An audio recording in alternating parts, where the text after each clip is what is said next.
নমস্কার বন্ধুরা, আজকে আমাদের গ্রামের যারা মানুষ রয়েছেন, বিশেষ করে যারা 100 দিনের কাজের সাথে যুক্ত বা যাদের বাড়িতে জব কার্ড আছে, তাদের জন্য একটা মস্ত বড় এবং খুব দরকারি খবর নিয়ে এসেছি। আমরা এতদিন ধরে যে 100 দিনের কাজের কথা শুনে আসছি, যাকে সরকারি ভাষায় মনরেগা বলা হতো, তাতে কিন্তু একটা ঐতিহাসিক বদল হয়ে গেছে। সরকার এই পুরনো ব্যবস্থা পুরোপুরি বদলে এখন সম্পূর্ণ নতুন একটা নিয়ম আর নতুন একটা প্রকল্প নিয়ে এসেছে, যার নাম দেয়া হয়েছে জি রামজি। আমাদের পশ্চিমবঙ্গে এই নতুন নিয়মটা সরকারিভাবে চালু হতে চলেছে। রাজ্যের প্রায় 2.5 কোটিরও বেশি মানুষ এই কাজের সাথে সরাসরি যুক্ত, তাই স্বাভাবিকভাবেই সবার মনে এখন অনেক রকম প্রশ্ন ঘুরপাক খাচ্ছে। যেমন, পুরনো কাজটা কি সত্যি বন্ধ হয়ে গেল? নতুন নিয়মে আমরা কি বেশি কাজ পাবো, নাকি কাজ পাওয়া আরো কঠিন হয়ে যাবে? আমাদের পকেট থেকে বা সরকারের পকেট থেকে কত টাকা খরচ হবে? আজকের ভিডিওতে আমরা এই সব কটা প্রশ্নের উত্তর একদম সহজ ভাষায়, কোনো জটিল শব্দ ছাড়া আলোচনা করব। আপনারা একটুও কেটে কেটে না দেখে পুরো ভিডিওটা মন দিয়ে শুনুন, কারণ এই নতুন নিয়মগুলো না জানলে হয়তো আপনি পঞ্চায়েতে গিয়েও কাজ পাবেন না। তাহলে প্রথমে খুব সোজা কথায় জানা যাক, এই জি রামজি জিনিসটা আসলে কি। এর একটা বড় নাম আছে, বিকশিত ভারত গ্যারান্টি ফর রোজগার অ্যান্ড আজীবিকা মিশন গ্রামীণ। এতদিন আমরা একে বলতাম মহাত্মা গান্ধী জাতীয় গ্রামীণ কর্মসংস্থান নিশ্চয়তা আইন বা মনোরেগা। কেন্দ্র সরকার এখন এই পুরো আইনটার নাম এবং এর ভেতরের কাজের ধরন বদলে নতুন এই মিশনটা তৈরি করেছে। আমাদের রাজ্যের পঞ্চায়েত ও গ্রামোন্নয়ন দপ্তর থেকে ইতিমধ্যে নোটিশ দিয়ে জানানো হয়েছে যে দেশের বাকি রাজ্যের সাথে আমাদের পশ্চিমবঙ্গে এই নতুন জি রামজি প্রকল্পের কাজ শুরু হয়ে যাচ্ছে। এর আসল উদ্দেশ্য হলো গ্রামীণ এলাকার মানুষদের কাজের সুযোগ করে দেওয়া, গ্রামের রাস্তাঘাট, খাল কাটানো বা অন্যান্য পরিকাঠামোর উন্নয়ন করা এবং সাধারণ মানুষের রোজগার নিশ্চিত করা। কিন্তু নাম বদলানোর সাথে সাথে আমাদের জন্য কাজের নিয়মে কি বদল এলো, সেটাও এবার জানা যাক। এবার আসি এই নতুন নিয়মের সবচেয়ে বড় এবং আনন্দদায়ক দিকটায়। এতদিন আমরা জানতাম যে একটা জব কার্ড থাকলে বছরে মাত্র 100 দিনের কাজের গ্যারান্টি বা অধিকার পাওয়া যেত, কিন্তু এই নতুন নিয়মে কাজের দিনটা এক ধাক্কায় অনেকটা বাড়িয়ে দেওয়া হয়েছে। এখন থেকে বছরে 100 দিনের বদলে 125 দিন পর্যন্ত কাজ পাওয়ার কথা বলা হয়েছে।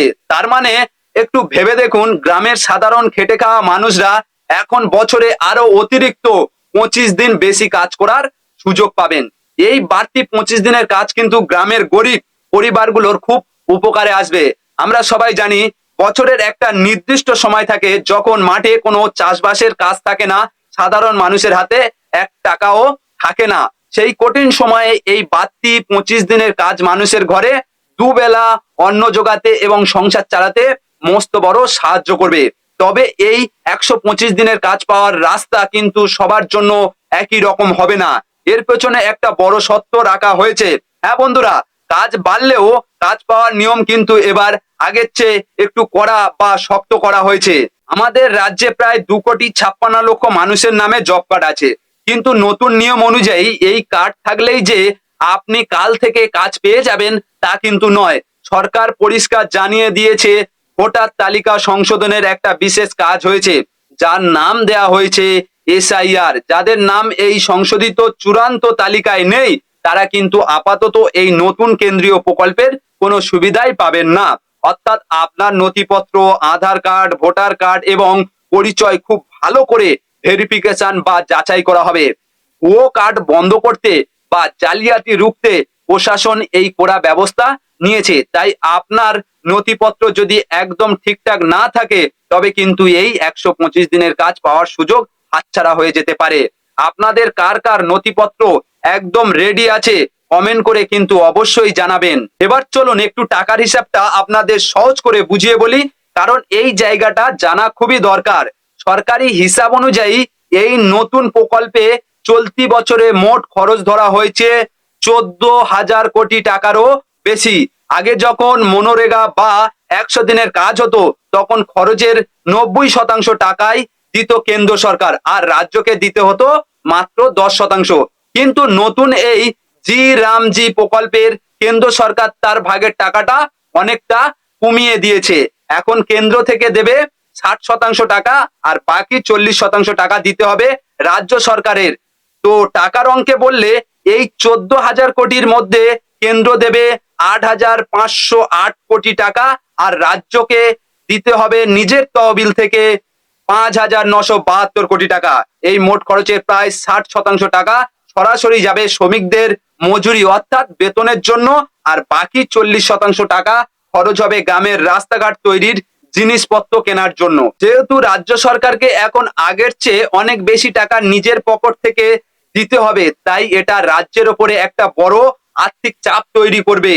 সম্ভবত এত বড় একটা পুরনো নিয়ম বদলে যাওয়া এবং রাজ্যের ওপর খরচের বোঝা হঠাৎ করে বেড়ে যাওয়া নিয়ে রাজনৈতিক মহলে অনেক আলোচনা আর বিতর্ক শুরু হয়েছে। সংসদেও এটা নিয়ে অনেক বিতর্ক হয়েছিল। তবে এই সবের মাঝে আমাদের রাজ্যের পঞ্চায়েত ও গ্রামোন্নয়ন মন্ত্রী দিলীপ ঘোষ একটা বড় এবং ইতিবাচক কথা জানিয়েছেন। তিনি বলেছেন এই নতুন প্রকল্প রাজ্যে চালু করার জন্য যা যা প্রশাসনিক বা সরকারি প্রস্তুতি দরকার তা রাজ্য সরকার পুরোপুরি সেরে ফেলেছে। তার মানে রাজ্য সরকার এই নিয়মটা মেনে নিজেই কাজ শুরু করে দিয়েছে। এর পাশাপাশি আরো একটা স্বস্তির খবর হলো মনরেগার যে পুরনো বকেয়া টাকা কেন্দ্রের কাছে আটকে ছিল তা নিয়েও কেন্দ্রের তরফ থেকে একটা ভালো বা ইতিবাচক বার্তা পাওয়া গেছে বলে মন্ত্রী জানিয়েছেন।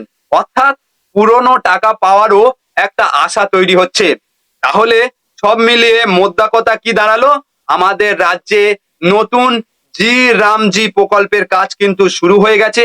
কাগজে কলমে 100 দিনের জায়গায় 125 দিন কাজ দেওয়ার সিদ্ধান্তটা সত্যি সাধারণ মানুষের জন্য খুব ভালো। কিন্তু রাজ্য সরকারকে এখন অনেক বেশি টাকা দিতে হবে।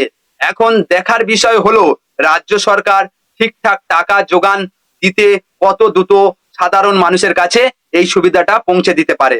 এই নতুন নিয়ম নিয়ে আপনাদের কি মনে হয়? কাজের দিন বাড়লে কি সত্যি গ্রামের মানুষের লাভ হবে, নাকি ভোটার তালিকা ভেরিফিকেশনের চক্রে অনেক কাজ হারাবেন? আপনাদের যা মনে হয় নিচে কমেন্ট করে আমাদের অবশ্যই জানান। ভিডিওটি ভালো লাগলে আর দরকারি মনে হলে আপনার বন্ধুদের সাথে, বিশেষ করে গ্রামের বন্ধুদের সাথে প্রচুর শেয়ার করুন। আর এই রকম দরকারি খবর নিয়মিত সহজ ভাষায় পেতে আমাদের চ্যানেলটি সাবস্ক্রাইব করে রাখুন। দেখা হচ্ছে পরের ভিডিওতে। সবাই ভালো থাকবেন, সুস্থ থাকবেন। ধন্যবাদ।